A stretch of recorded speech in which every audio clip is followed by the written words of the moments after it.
네, 돌직구 할 말은 한다 시간입니다. 최근 전라북도의회에서 전라북도 공공기관장에 대한 인사청문회 시행을 주장했습니다만 전라북도는 해당 기관장이 연임이란 이유로 청문회가 불가하다 이런 입장을 밝히면서 이 도의회와 불편한 분위기가 연출되기도 했습니다. 하나마나 인사청문회 이대로 괜찮을까요? 오늘 할 말은 한다. 김영근 전 의원, 박재만 전 의원 그리고 특별 게스트로 김정수 현직 도의원 초대해서 이 문제 이야기 나눠보도록 하겠습니다. 자, 세 분 어서 오세요. 안녕하세요. 네, 우리 김정수 도의원께서는 첫 출연이시잖아요. 네, 네, 소감이 맞습니다. 어떠세요? 떨리네요. 아니 방송 출연 많이 해보셨잖아요. 아닙니다. 그래도 네. 떨려서 네. 지금 꼼짝 못 하겠어요. 자, 오늘 인사청문회에 대한 이야기를 좀 하기 위해서 좀 모셨는데 우리 김정수 의원께서 얼마 전에 도지사와 설전을 벌이셨다면서요? 뭐 이제 설전은 네. 아니고요. 제가 이제 도정 질문을 인사청문회와 관련된 도정 질문을 했어요. 예. 네. 아니 그러니까 그 내용이 좀 간략하게 네네. 어떤 내용 때문에 설전을 벌이셨는지. 네. 이제 전북 신용보증재단하고 그 다음에 이제 군산의료원 네. 특히 이제 전북 신용보증재단 같은 경우에는 그 이사장이 4번씩 연임되는 어떤 거였어요. 연임 연임. 임기가 몇 년인데요? 그 임기를 공교롭게도 1년씩 이렇게 1년씩 임기 해서 1년 임기고. 예, 그렇게 해서 이제 연임을 4번 연임. 4번 연임 네. 이렇게 하는 그런 어떤 거였어요. 그랬고요. 전북 네. 신용보증재단. 네네. 네. 예, 그래서 그 문제를 제가 이제 짚은 거죠. 근데 연임이 되는 동안에 인사청문회는 한 번도 받지 없었다 않았다. 하는 건데 그러니까 이제 저희들한테 취소한 그 2달, 3달 전 정도는 그 가능하잖아요. 네. 이분이 연임할 거다라는 것을 문서화해서 넘기면 뭐 상관없죠. 연임 시키는 것은 네. 도지사의 고유 권한일 수도 있으니까. 하지만 그런 것들을 무시를 하고 이제 그 이분 같은 경우에도 이 임기 이틀 남겨놓고 12월 28일 날 그 이사회를 열어서 연임을 한 거 네. 아닙니까? 이제 그런 어떤 문제 제기를 했던 것들이고요. 그리고 이제 해석의 부분 그러니까 우리들의 이제 입장에서는 그 송승환 의장과 우리 송하진 지사님과의 네. 협약서가 있잖아요. 네. 그 인사청문회와 관련해서. 네. 관련해서 그 협약서가 인사청문회를 이렇게 거치는데 연임을 하더라도 네. 이것은 청문 대상이다. 음. 아니다. 이제 이런 어떤 가지고 그걸 두고 네, 논란이 있었다. 있었죠. 예. 그래서 이제 저도 근거가 있는 것들이 뭐냐면 우리도 이제 도의 법률 자문단들이 구성이 돼 있잖아요. 네. 그 법률 자문단들의 자문을 이렇게 구한 바에 따르면 이곳은 연임이 되더라도 또 인사청문회를 거쳐야 할 네. 그런 마땅한 이유가 있다. 지금 전라북도와 전라북도의회 사이에서 공공기관장의 이제 인사 시에 청문회, 의회 청문회를 거치도록 한다라고 하는 게 협약으로 되어 있는 거잖아요. 그렇죠. 네. 예. 그래서 그 대상 기관들이 정해져 있는 거고. 네. 그래서 처음 임용될 때는 인사청문을 좀 거치기는 하죠 지금. 그렇죠. 네. 근데 재임일 경우에, 연임일 경우에 네. 이때는 어떻게 되냐? 이걸 두고 이제 도지사 그렇죠. 의견이 달라졌다. 그렇죠. 네. 이제 근데 대개 이제 우리 법률 자문단의 뜻은 연임 되더라도 반드시 이분은 한 분이 아니기 때문에 인사청문회를 한 번도 거친 분이 아니기 때문에 한 번도 안 한 사람이기 안 한 때문에. 분이기 때문에 네. 당연히 해야 된다. 그렇게 이제 결론을 네. 말씀하더라고요. 근데 도에서는 그런 얘기를 하는 것 같아요. 이미 이제 이사회 내에서 이 연임 그 결정을 할 때 뭐 경영 평가도 하고 여러 가지 평가라든지 이런 과정을 거쳐서 연임 결정을 하는 건데 굳이 또 인사청문회를 할 필요가 있느냐 좀 이런 입장인 것 같은데 그래도 해야 된다. 그럼요. 네. 그래서 네.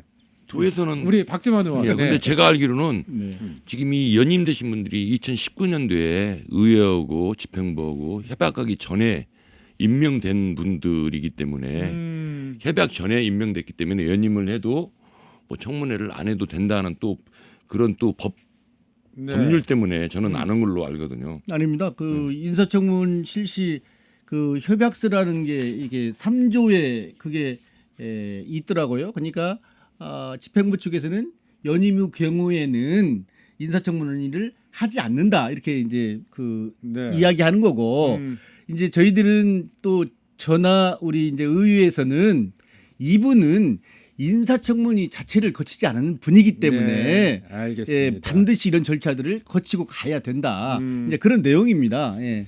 이게 이제 전북 신용보증재단 이사장을 둘러싼 이게 연임 시에 한 번도 인사청문회를 안 거쳤으니까 이번 연임할 때는 해야 된다. 이게 전라북도 의회의 입장. 그렇죠. 그리고 전라북도는 연임은 대상이 안 된다. 그리고 이건 협약 이전에 이미 선임이 됐었던 그런 인물이다. 네. 정무부지사 놓고 청문회 대상이냐 아니냐 이 논란은 왜 생긴 거예요? 이제 저는 이왕에 할 거라고 한다면 지금 그 5곳이 이 청문회 대상이거든요. 네. 그러니까 그것을 확대할 필요성이 있다. 모든 기관들로 확대를 하는데 그 거기에 정무부지사도 포함을 시켜야 된다. 이런 이제 주장을 펼쳤어요. 네. 근데 거기에 대해서 거기에서 이제 우리 네. 이 지사님께서는 이제 별정직 어떤 공무원이기 때문에 청문 대상이 아니라고 이렇게 그 말씀을 하셨고요. 네. 이제 하지만 이것은 어떤 그 뭐 법률적인 문제 뭐 이런 것을 떠나서 이제 어떤 정치적인 결단이 필요할 때다. 네. 근데 저는 이제 이렇게 바라보는 거예요. 아니 이 사람도 안 되고 저 사람도 안 되고 그러면 도대체 누굴 대상으로 청문회 한다는 건지. 그러니까 네. 아무래도 이제 이 청문 절차를 거치면 이제 많은 어떤 또 뭐 이런 어떤 흠집들이 네. 또 나타날 수가 있고 이제 그런 것들이 있음으로 해서 이제 이게 네. 그 도지사로서의 도지사는 회피하고 싶어 한다. 그렇죠. 네. 예, 그렇게 봐주시면 되게 좋겠는데. 아니 근데 반면에 이런 비판도 있어요. 인사청문회 진짜 하나마나 한 거 아니냐. 도대체 인사청문회에서 뭘 검증한다는 거냐. 더군다나 도덕성 검증 결과는 공개도 안 한다면서 이거 형식적인 거 아니냐 이런 비판도 좀 있거든요. 그 비판은 뭐 달게 받을 수밖에 없는 것들이고요. 지금의 이제 인사청문회의 이 한계들이 좀 도출되고 나타나는 경향들이 있어요. 근데 이제 저희들이 생각할 때는 이것을 해 보니까 그분들의 어떤 업무 능력, 자질, 뭐 도덕성 등 이런 어떤 것들을 이야기만 하더라도 네. 그 절차만 밟더라도 그분들의 어떤 마음가짐이랄지 또 뭐 기타 다른 어떤 것까지도 네. 반영되지 없는 것보다는 훨씬 낫다. 그럼요. 네. 예. 근데 인사청문 결과가 어떻게 나오든 간에 사실은 인사가 실제로 시행되는지 여부와는 무관한 거죠. 만약에 결격 사유가 도출이 됐어요. 그러면 결격사가 있어도 그것은 뭐 우리 도지사가 예, 임명하면 임명하면 그만인 거잖아요. 그만이죠. 네. 이제 그것은 뭐 지금 중앙부처에서도 역시 마찬가지로 장관을 임명할 때 뭐 인사청문회를 잘 총리를 했음에도 불구하고 제외하고는 네. 그래도 이렇게 그 대통령의 권한을 발휘할 수 있는 그 내용과 별반 차이는 없습니다. 네. 도지사도 그 권한을 할 수 있지만 임용권자가 그 어떤 그 여론을 의식하지 않을 수 없거든요. 네. 그래서 그 좀 부도덕한 어떤 분들은 그 임명하기가 좀 버겁지 않겠느냐. 아니 근데 도덕성 검증 결과가 비공개잖아요. 그렇죠. 그러니까 이제 네. 그러니까 보고는 어쨌든 받는 거 도지사에게 보고는 아닙니까? 하니까. 네네네. 알겠습니다. 자 지금 벌어지고 있는 전라북도와 전라북도 의회 사이에 인사청문회를 둘러싼 이렇게 이제 논란 서로 의견들을 좀 들어봤는데 한번 이 점에서 따져보죠. 인사청문회 지금 무엇이 문제이고 어떻게 개선해 나가야 할지 그 이야기를 하기 위해서 우리 김영근 전 의원 네. 인사청문회 도입 과정에서 네. 상당히 산파 역할을 하셨다고 들었어요. 아니요. 뭐 우여곡절이 많았죠. 제가 2013년도에 인사청문이 아니라 그때는 인사검증이었습니다. 왜 그러냐면 청문이라고 하는 것은 사전적 의미를 두고 있는 거거든요. 그래서 도지사의 임명 위촉권을 최대한 보장하는 의미로 존중하는 의미로 도지사가 임명을 하게 되면은 그 사람을 저희가 의회에서 검증하는 거예요. 네. 그러니까 사후죠.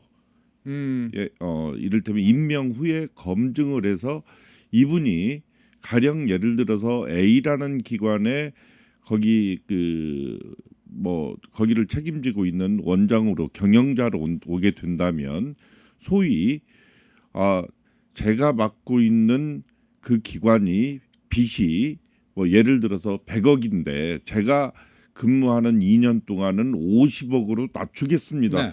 이런 약속은 저는 의회한테 한다는 건 도민들한테 하는 뜻이니까 저는 그런 의미로 검증을 채택해서 네. 조례를 발의를 했고 그게 의회에 통과됐는데 유감스럽게도 행안부에서 이 문제를 삼았어요. 그래서 네. 대법원에 제소를 해서 행정심판이 아니라 재판을 받았거든요. 그래서 네. 제가 그 대표 발의한 것이 2017년 12월 달에 패소를 했습니다. 네. 그 이유가 딱 두 가지예요. 도지사의 권한, 도지사의 임명 위촉권을 저촉시킨다. 그거 네. 전혀 아니거든요. 네. 전혀 아닌데도 판결문에는 그렇게 어쨌든 쓰여 도지사의 있고. 권한을 예. 네, 침입하는 거다, 훼손하는 거다. 예. 네. 두 번째는 그러니까 그 지금 우리 김정수 의원님 말씀하셨던 그 도덕성 검증에서 자료 요구권이었어요. 네. 그게 상위 법령의 그 이를테면은 그 범위를 벗어난 것이다. 네. 예, 그래서 이 두 가지로 저희가 패소를 해서 네. 소위 인사 청문이랄지 그 검증 그 조례가 네. 결국은 크게 쓴맛을 보았는데 행정심판까지 가서 인사검증 조례 자체가 이제 사실상 이게 패소를 해서 네네. 네. 그 이후에 무효화되는 거잖아요. 네, 한데 전국적인 상황은 그게 아니었었거든요. 전국적인 상황은 소위 지금 전라북도에서 시행하고 있는 것처럼 의회와 집행부가 협약을 내서 한다고 하는 변칙 스타일로 나가게 됐는데 네. 제가 이제 여기에서 조금 더 시간을 주신다면 저는 이건 아니라고 봅니다. 네. 왜냐하면은 도지사 정리를 좀 한번 하고 갈게요. 예. 그러니까 행정심판에서는 졌어요. 네. 그 인사검증 조례 이 네. 부분들이 상위 법령에 근거하고 있지 않고 네. 도지사 권한을 지나치게 훼손시킨다, 네. 침해한다 네. 이런 판단 때문에. 네. 근데 이제 당시 전국적으로는 인사청문과 관련된 조례가 아니고 네. 도지사와 의회 간의 협약을 통해서 이 문제를 해결하는 움직임들이 있었고 전라북도 그래서 따라가게 됐다 이 말씀이신 네, 거죠. 네. 그렇죠. 그렇게 해서 인사청문 제도가 도입이 됐다. 네. 그게 언제쯤이죠? 시점이?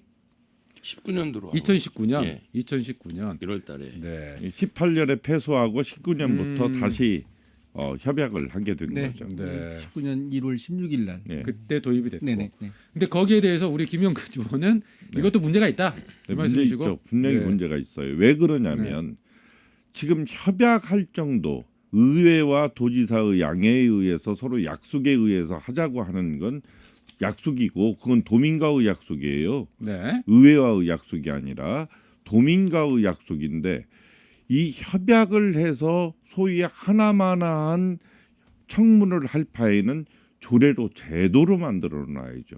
네. 그래서 도지사의 임명 위촉권을 보장해주고 사후에라도 나는 이 기관을 어떻게 경영하겠다라고 하는 것을 도민의 대표인 의회라는 기관을 통해서 도민들한테 약속을 하게 되는 거죠. 아니 그 내용이 행정심판에 제소가 돼가 아니죠, 그 내용은 안 들어 있습니다.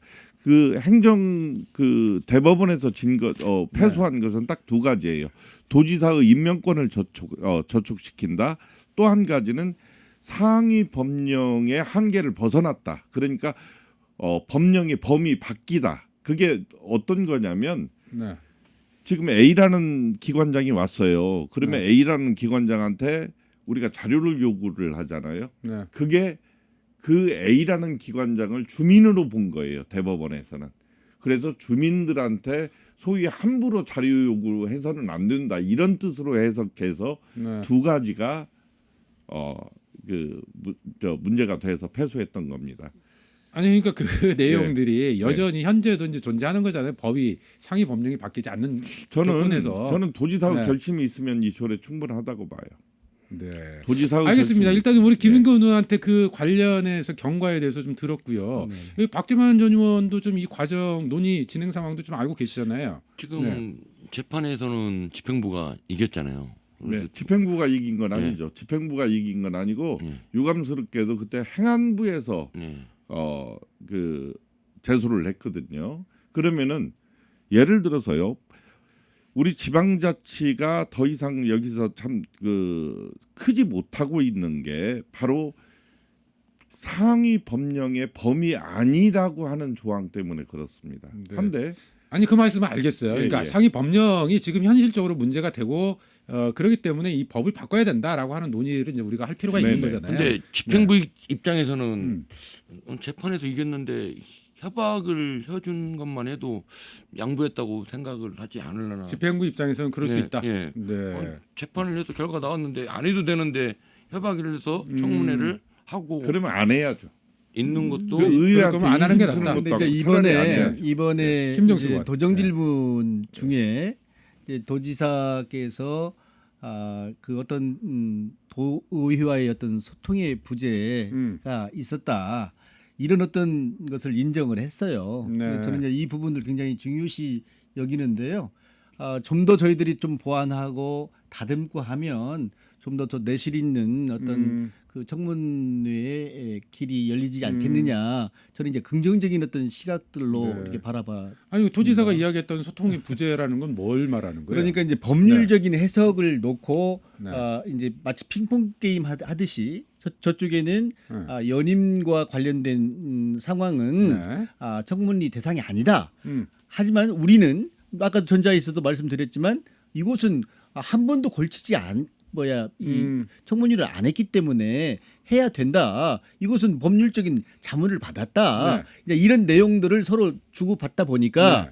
이제 지사께서 이것은 소통의 부재가 있었다. 이것을 좀 시인하셨어요. 그러니까 일부분은 좀 잘못됐다. 차지에는 이르지 않겠다. 이런 네. 어떤 저는 뜻으로 받아들였습니다. 예. 아니 그거 김정수 의원만 받아들이신 거예요? 아니면 아니. 실제로 저는 도지사 거기에서 확실하게 이제 그 도지사의 그 확고한 그게 하나의 답이었다. 저는 그렇게 생각해지고요. 그러니까 다음부터는 그 연임 대상자의 경우도 사전에 처음에 인사청문회를 거치지 않았으면 인사청문 대상이 되는 겁니까? 네. 그렇게 약속이 된 거예요? 약속은 아니지만 뭐 그렇게 하겠노라고 저한테 약속한 것은 아니지만 네. 전체적인 어떤 답변 자료를 놓고 보면 알겠습니다. 앞으로 그렇게 가기가 쉽다. 이렇게 일단 받아들였습니다. 대상과 관련해서 연임 문제, 연임 대상자를 어떻게 할 것이냐 부분과 관련해서는 이제 도지사의 선의에 기대어서 앞으로 포함이 가능하다 이런 설명이신 것 같고 네네. 우리 김영근 전 의원은 그걸 왜 도지사의 선의에 기대느냐 이것을 조례 뭐 이런 것들을 제도화해야 되는 거 아니냐 이런 말씀이신 것 예, 같고요. 제도화가 필요합니다. 그래, 예. 거기에 이제 우리 그 김영근 전 도의원님의 뜻에 저도 동의하고요. 장기적으로는 그 지방자치법 등을 이게 좀 개정해서 저희들이 법률 개정하는 것들이 일차적인 거고 그것을 통해서 어떤 청문 절차에 대한 조례를 확실하게 만들어 놓는 것들이 네. 이제 우리 도의원들이 해야 할 목이죠. 이게 예. 이 법이 지금 말씀드린 대로 제도화되지 않으면은 유야무야 되는 거고 도민들의 세금은 줄줄 세게 돼 있습니다. 왜 그러냐면 그분들의 기관장들의 연봉이 1억이 훨씬 넘고 승용차가 제공되고 또 관사까지 제공이 됩니다. 인사권도 또 주어지고. 근데 그분들이 전라북도 내에 계신 분들만 다가 아니에요. 네. 어느 날 서울에서 갑자기 내려와서 여기서 한 2년 근무하고 굿바이 하고 가는 사람들도 있고 또 선거 때 선거에 출마하는 사람들도 있고 그래서 이런 그 어떤 그 무분별한 것들을 막자. 네. 또 우리가 가장 우려하듯이 소위 신엽관주의 선거의 논공 행상으로서 주어지는 보은의 자리 이런 걸 최소화시키자. 네. 물론 도지사의 권한 저는 인정해야 된다고 생각합니다. 근데 도지사의 권한이 도민들의 삶의 질보다도 우위에 있다라고 생각하지는 않아요. 네. 그렇기 때문에 저는 이거 반드시 저는 제도화가 돼야 된다라는 생각을 알겠습니다. 지금도 가지고 있습니다. 자, 이게 지금 우리가 두 가지 측면을 좀 살펴볼 수 있어요. 현행법이 바뀌지 않는 조건에서는 어쨌든 도지사의 선의 또는 도의회의 역할 이런 것에 따라서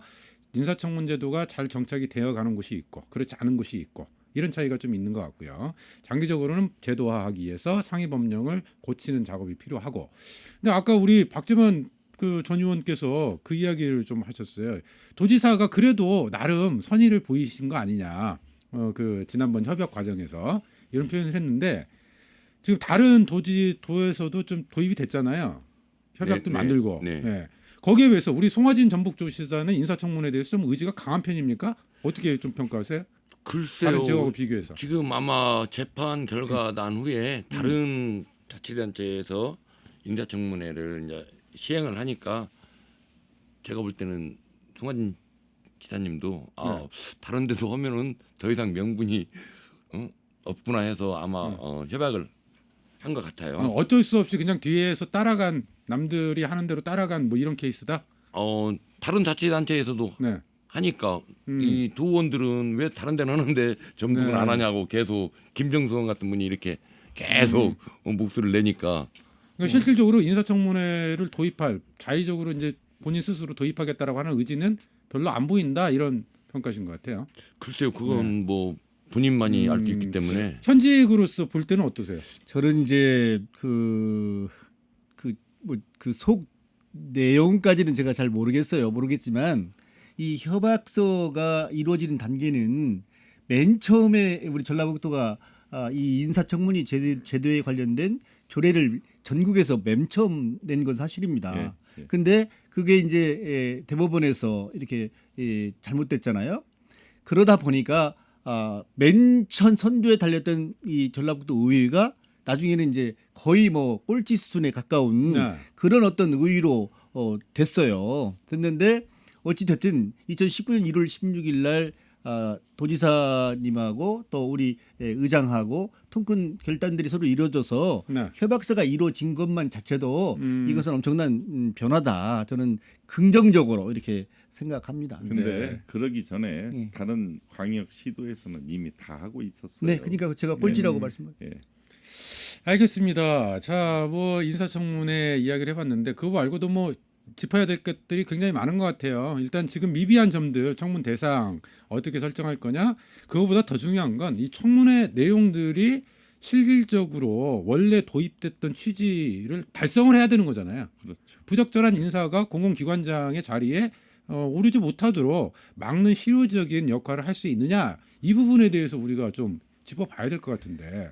네. 지금 개선점. 네. 지금 뭐 당장 이제 올 12월 정도 되면 이제 전북 신용보증재단 이사장의 이제 뭐 연임 이런 건들이 결정이 되기 때문에 아마 청문회는 반드시 이렇게 저는 이루어질 거다 이렇게 봐집니다. 네. 그래서 이제 앞으로는 이제 그들을 견제하고 또 이제 뭐 우리 하려고 한다면 뭐 아까 우리 존경하는 우리 김영근 전 도의원님께서 말씀하셨듯이 저희들은 그 제도적인 어떤 장치를 보완하는 어떤 그 조례 개정이랄지 네. 이런 것들을 병행해서 좀 만들어 놔야 되지 않겠느냐. 현행법의 이런 생각들을- 틀내에서 조례를 만약에 보완한다면 어디까지 보완이 가능합니까?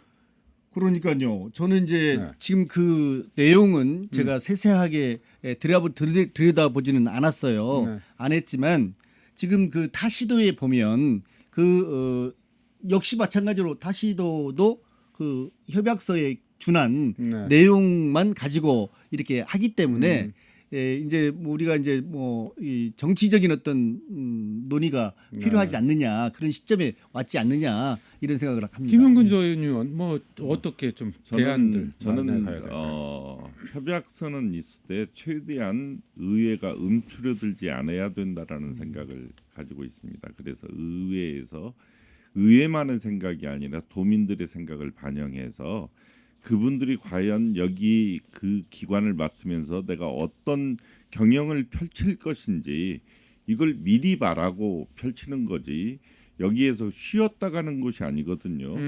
그래서 우리 도민들한테 조그만한 도움이라도 될 수 있는 그런 경영을 해야죠. 그런 네. 건 뭐 이게 말이 길어집니다만 초등학교에서도 반장 선거를 하면은 나는 반장을 하면서 무슨 일을 하겠습니다라고 약속을 하고 합니다. 네. 근데 거대한 기관을 또 도민들의 세금을 쓰는 기관에서 기관장을 맡으면서 아무 생각 없이 근무한다는 건 저는 안 된다라고 알겠습니다. 봐요. 예. 그런 걸 검증하는 게 인사청문회이고 그 역할을 제대로 해야 된다 이 말씀이신 것 같은데 오늘 박지만 전 의원께는 제가 발언 시간을 못 드렸었어요. 네. 끝으로 마무리 좀 대안이랄까요, 과제랄까요, 한 말씀 좀 아까 우리 부탁드릴까요? 김정수 의원이 말한 게 만약에 청문회 결과가 부적격으로 나온다면 제가 볼 때는 그 임명하기가 굉장히 아니, 부적격이 아니죠. 이미 임명한 후에 네. 하는 결정을 하고 나서 하는 그러니까 거니까. 청문회 결과 이렇게 부적격으로 의원들이 이렇게 통보를 한다면 임명하기가 굉장히 부담스러울 거라고 저는 네. 아니 생각을 지금은 그러니까 인사 검증이 아니고 인사 청문이잖아요. 네네. 그냥 인사 나기 전에 네네. 청문 거치는 거잖아요. 네. 뭐 앞으로 이제 그 우리 선배 의원님들이 이제 못했던 것들을 우리 후배 의원들이 네. 이제 아주 잘 그 근거를 잘 음. 마련하겠습니다. 그리고 지방자치법에 의해서 이 그 인사청문 규정 등 기본적인 사항들 이런 것들이 구체적으로 마련이 돼야 되는 거거든요. 네. 예? 그래서 그 각 지자체의 조례 그 위임하는 어떤 사항들 이런 것들을 법률적으로 네. 반드시 개정을 할 필요성이 알겠습니다. 있다. 거기에 선봉이 되겠습니다. 예. 돌직구 할 말은 한다. 오늘은 인사청문 제도에 대해서 살펴봤습니다. 김영근 전 의원, 박지만 전 의원, 김정수 도의원이었네요. 세 분 오늘 말씀 감사합니다. 네, 예, 고맙습니다. 고맙습니다. 네, 뭐 이야기 나누면서 느낀 거지만요. 이게 뭐 법, 조례 이거 굉장히 중요합니다. 그것 못지않게 중요한 건 뭐 도지사의 의지도 의지지만 의회가 자기 역할을 제대로 하겠다라고 하는 그 의회의 의지를 어떻게 보여주느냐 이게 더 중요하지 않나 이런 생각을 해보는 시간이었네요. 생방송 사랑과 사랑 오늘 순서 여기서 마무리합니다. 함께해 주신 여러분 고맙습니다.